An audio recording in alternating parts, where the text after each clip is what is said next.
everyone. In our today's video, we are going to be discussing about circulation in animals. Circulation is nothing but the to and fro movement of fluids around our body. So let's discuss about the components of the circulatory system.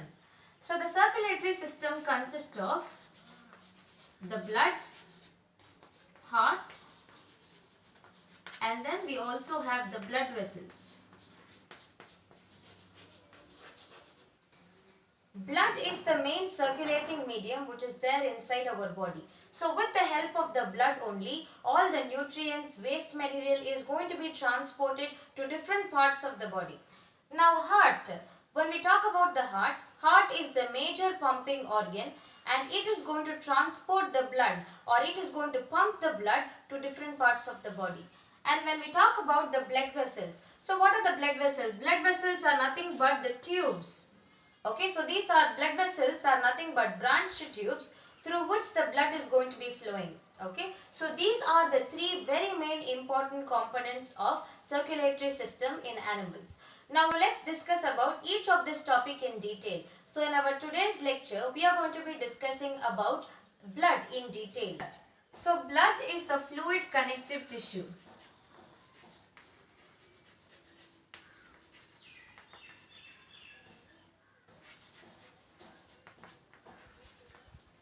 And it is the most important medium which is going to transport all the substances to different parts of our body. Now blood consists of two parts. One is the plasma and the other component is the formed elements.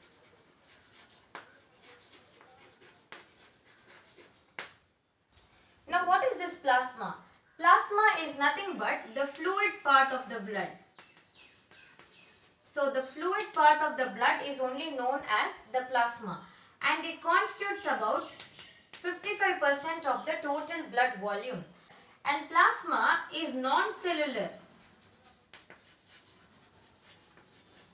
Non-cellular means plasma is not made up of any cells. Okay, it is just a fluid substance. So it is not made up of any cells, but it consists of organic substances like glucose, enzymes,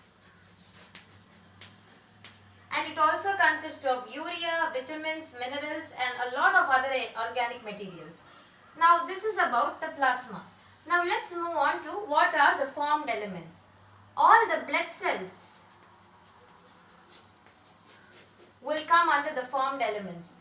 Okay, so by now you must have guessed. So yes, in the blood cells we will be discussing about RBC, WBC and the platelets. Okay, so the formed elements are going to be for about 45% of the total volume of blood. Okay, now let's go on to first discuss about RBC. RBC is also called as the red blood corpuscles or is also known as the erythrocytes. The word erythro means red and the word cytes means cells. So as this cell is red in color, therefore it has got its name erythrocytes. So RBC is biconcave and disc shaped.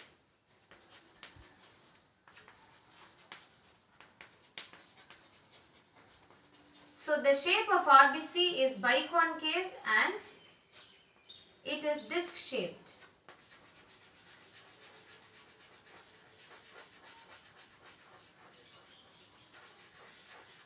So RBC is going to look something like this. Okay, so it is having a biconcave shape. What is the meaning of biconcave? Biconcave means it is concave at both the ends. That is the reason why it is known as biconcave. And RBC is a very important blood cell because it is going to transport oxygen to different parts of our body.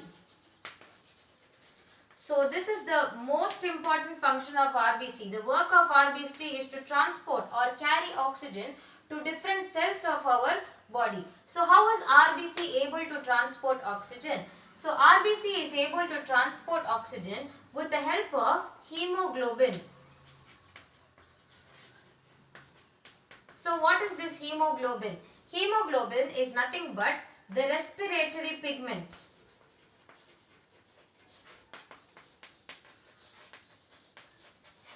So this pigment only gives the red color to the blood. So the reason why hemoglobin is known as the respiratory pigment is because hemoglobin will help the RBC to transport or to carry oxygen. So as it is carrying oxygen molecule, it is therefore known as the respiratory pigment. Now one very important concept that we need to understand about RBC is that RBC lacks cell organelles. Now just take a normal cell. All the cells which are there are going to have a nucleus and they are also going to have the different cell organelles. Like it is going to have Golgi, endoplasmic reticulum, lysosome, ribosomes, and all these cell organelles are going to be there inside a cell. But then when we talk about the RBC, RBC does not have any cell organelle. Now don't think that what I have drawn here is the nucleus. No, it is not the nucleus at all. RBC does not have any nucleus or it does not have any cell organelles. So I have drawn this portion little darker because to show that it is biconcave, little depressed inside. So that is the reason why I have differentiated the colors like that. Okay. So the reason why RBC does not have cell organelles is because this will help the RBC to carry more number of oxygen molecules. Now just imagine in the RBC if there is going to be a big nucleus occupying the central position, then the oxygen carrying capacity of the RBC will automatically decrease. So mature RBC is not going to have any nucleus or any cell organelles which is going to help the RBC transport more molecules of oxygen effectively. So during the development of the RBC will have all the cell organelles. Okay, so when it is developing, so where does RBC develop? RBC develops or RBC gets produced in the bone marrow. In fact, all the blood cells will get produced from the bone marrow only. So during the process of development, RBC will have all the cell organelles. Okay, which means the immature RBC is going to have all the cell organelles. But then once the RBC starts becoming mature, at that point it is going to lack all the cell organelles. So mature RBC lacks all the cell organelles. And I told you what is the reason behind that. Okay, when we talk about the lifespan of RBC, the normal lifespan of RBC is 120 days. Okay. So in your body, the RBC is going to survive only for 120 days. So after 120 days, what is going to happen? These RBC will be destructed or it will be destroyed in the spleen. It will get destroyed in the spleen. Okay. So as the RBCs are getting destroyed in the spleen, spleen is also called as the graveyard of RBC.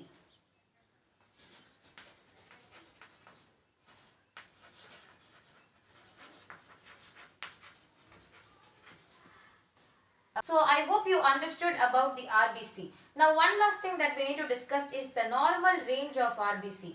The normal range of RBC is 4 to 6 million per cubic millimeter of blood. So this is the normal range. So if this is going to become decreased, which means if the RBC count becomes less than this, then it will lead to a condition which is known as anemia. Okay, so anemia is a condition where the RBCs will decrease in number. When the RBCs decrease, you know very well the hemoglobin is also going to decrease. So it will lead to a condition known as anemia. Now let's discuss about the next blood cell, which is the WBC. White blood corpuscles are also known as leukocytes. The word leuko means white or colorless. Okay, so the word leuko means colorless. So these are the colorless blood cells. Okay, so this white blood corpuscles play a very important role in providing immunity. So what is immunity? Immunity is nothing but disease resistance. So if you are able to get resistance to a particular disease, it is because of the white blood cells. For example, if you are getting a common cold now, after few days you will be able to overcome that common cold very easily even if you are affected. So how are you able to get rid of the common cold and all those things very easily? It is because of your white blood cells. So we discussed that RBC is an enucleate cell, which means RBC does not have any nucleus. But then WBCs are all nucleated, which means it is going to be having the nucleus. Alright, so this WBC is divided into two main types. One is the granulocytes and the other one is the agranulocytes. So what is this granulocytes and agranulocytes?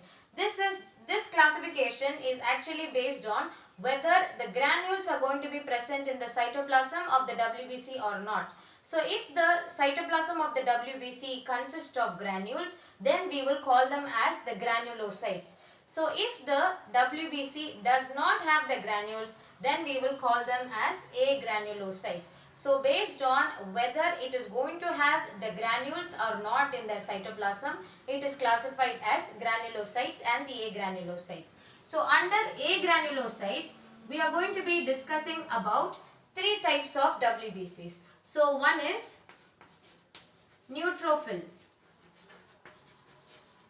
The next one is basophil.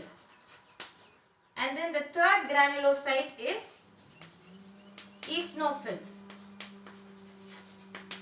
Okay, and under agranulocytes we will be discussing about two types of cells.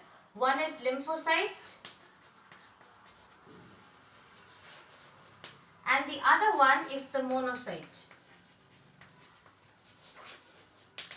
Now first let's discuss about granulocytes, then we will go on to agranulocytes. The first granulocyte that we are going to be discussing is the neutrophil. Okay, so neutrophil, I will draw the structure of the neutrophil first.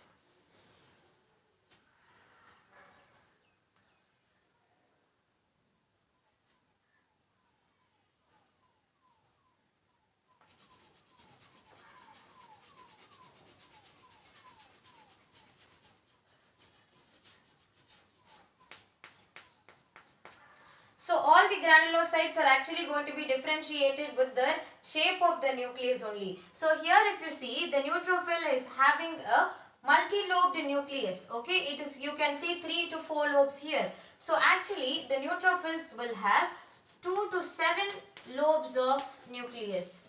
So the nucleus of the neutrophil can be from 2 to 7 lobed. Okay, so here what I have drawn is actually 2 to 4 lobes, 3 to 4 lobes only maybe. Alright. So based on the nucleus, based on the shape of the nucleus, we can easily identify which is neutrophil, which is eosinophil and which is basophil. Okay. So now I will draw the granules in the cytoplasm. Okay. So the neutrophils form about 60 to 65% of the total leukocytes. So what I have told you actually is the normal percentage of neutrophil which is going to be present in a normal person. But if there is going to be any infection in your body, okay, if there is any infection or if there is any inflammation in your body, then during that condition, the neutrophil count will increase. It may go even up to 75%. Okay. So I hope you understood the neutrophils. Now let's move on to the next granulocyte, which is the eosinophil. So 2 to 3%. 2 to 3% of the total leukocytes consist of the eosinophil. Okay, the number of eosinophil count which is there in your blood is very less only. It is not too much like that of the neutrophil. So when we talk about the nucleus of the eosinophil, it has a bilobed nucleus. So I will draw the diagram for you.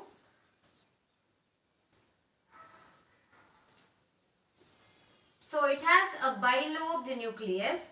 And this nucleus somewhat looks like your earphones, or it also looks like a spectacle. Okay, so the nucleus is like this.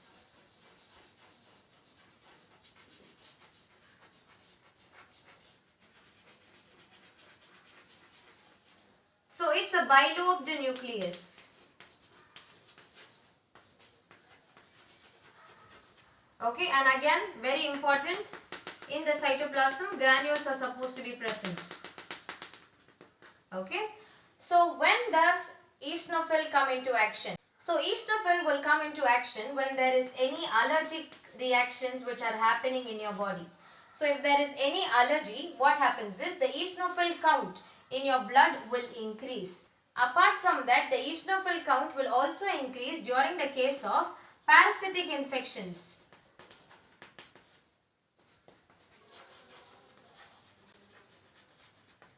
So if there are any parasitic infections, then also the eosinophil count will increase. Now let's go on to the next granulocyte, which is the basophil. So about 0.5 to 1% of the total leukocytes consist of the basophils. So basophils are going to be very minimal even when compared to the eosinophil. Eosinophil was at least 2 to 3 in the total leukocytes, but in the total leukocytes, basophil is going to be about 0.5 to 1% only. And again, basophil, the nucleus is going to be different, same here.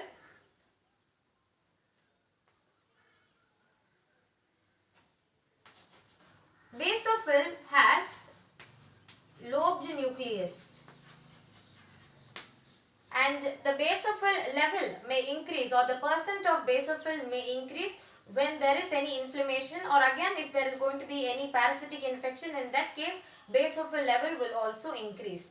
Alright, so basophil will release some kind of chemicals during inflammation. So during the process of inflammation, basophil will release chemicals. For example, it will release chemicals like histamines. So this is about the 3 granulocytes. Now let's move on to the agranulocytes. Okay, so lymphocytes form about 20 to 25% of the total WBC, and these lymphocytes are very important because they produce antibodies. Okay, so before we discuss about the antibodies, let's take a look at the structure of the lymphocyte.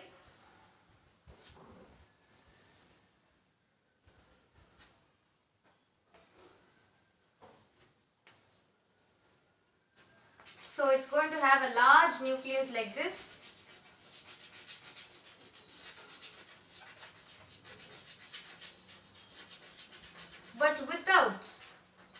But without any granules in the cytoplasm. So you don't have to draw any granules in the cytoplasm for this, because they are agranulocytes. Alright, now let's move on to antibodies again. I said lymphocytes are going to be producing antibodies. So what are these antibodies? Antibodies are cells which are going to fight against the pathogen.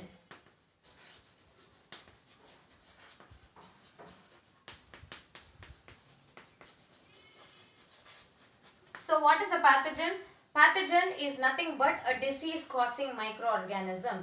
So in our body, these antibodies are the main cells which are going to be fighting against the pathogen. Okay, so it fights against pathogens like bacteria and viruses. Alright, so the lymphocytes produce these very important cells which play a major role in fighting against the pathogens and destroying them. Alright, so this is about the lymphocytes. Now let's move on to the last agranulocyte, which is the monocyte. So monocyte forms about 5 to 6% of the total WBC. So what are these monocytes? So these monocytes are basically phagocytic. So what is the meaning of phagocytic? Phagocytic means to engulf.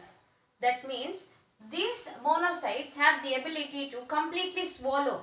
Okay, for example, if there is a virus or if there is a bacteria which is entering into our body, so these phagocytic cells or these monocytes will swallow, thereby destructing or thereby destroying the bacteria and the viruses.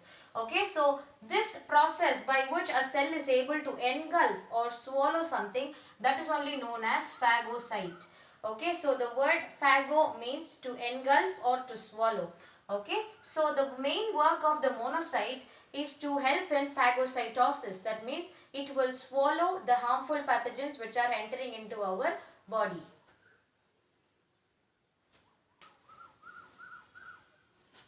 So it's going to have a nucleus like this.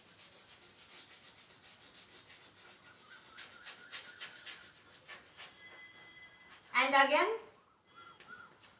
no granules. So you're not supposed to draw any granules again, only the nucleus. So I hope you understood about the different white blood corpuscles. Now let's move on to the last blood cell, which is the thrombocytes or the platelets. So the work of platelets is to help in blood clotting. It makes the blood to clot. So what is the meaning of clot? Clot means aggregation or clumping together. So for example, if you are having any injury, so after few minutes what happens is, for example, let's say 2 to 3 minutes or up to 5 minutes.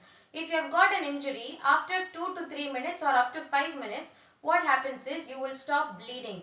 The blood from the site of injury will clot, which means it has stopped bleeding. So how is the blood being able to stop bleeding at the site of injury? It is with the help of the platelets. So the platelets will form the blood clot, thereby making the blood to stop bleeding any further. So the normal range of platelets or the thrombocytes which are present in your blood is about 1.5 lakhs to 4 lakhs per cubic millimeter of blood. The lifespan of thrombocytes is 8 to 10 days. Okay, so we have discussed about all the blood cells in detail. Now let's discuss about the functions of the blood. So blood is a medium which is going to transport a variety of substances. So let's see what and all the blood is going to be transporting. So blood is going to transport respiratory gases. So blood transports respiratory gases like oxygen and carbon dioxide. Okay, and the next thing, blood transports the digested food substances.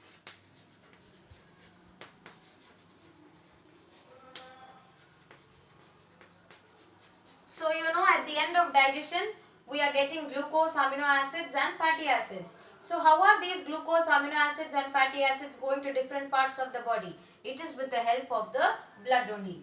And then the third important point, the blood carries the nitrogenous waste.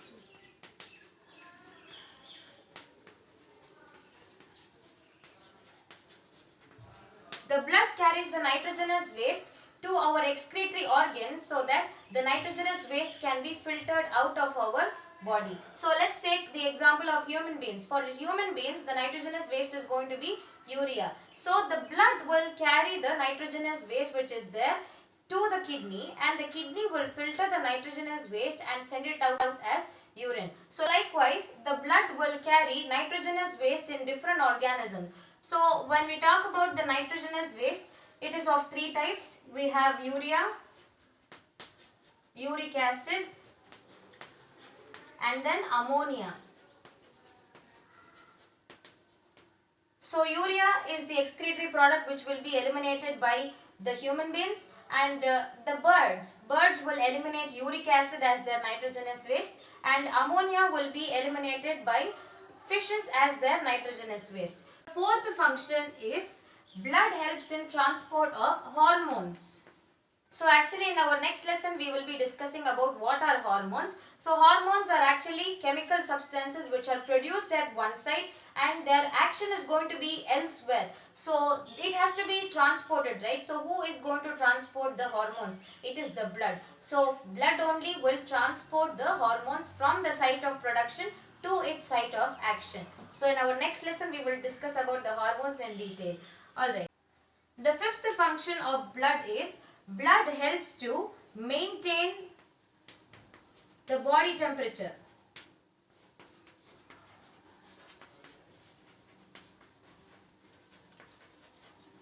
So the blood helps to maintain the body temperature.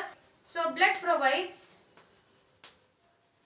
immunity. So what is immunity? Immunity is nothing but disease resistance. So we have WBCs in the blood which are going to play an important role in providing immunity to the human body. So these are the different functions of blood. So I hope you understood about the functions of blood really well. So in our next videos we will be discussing about the human heart and the blood vessels. Thank you.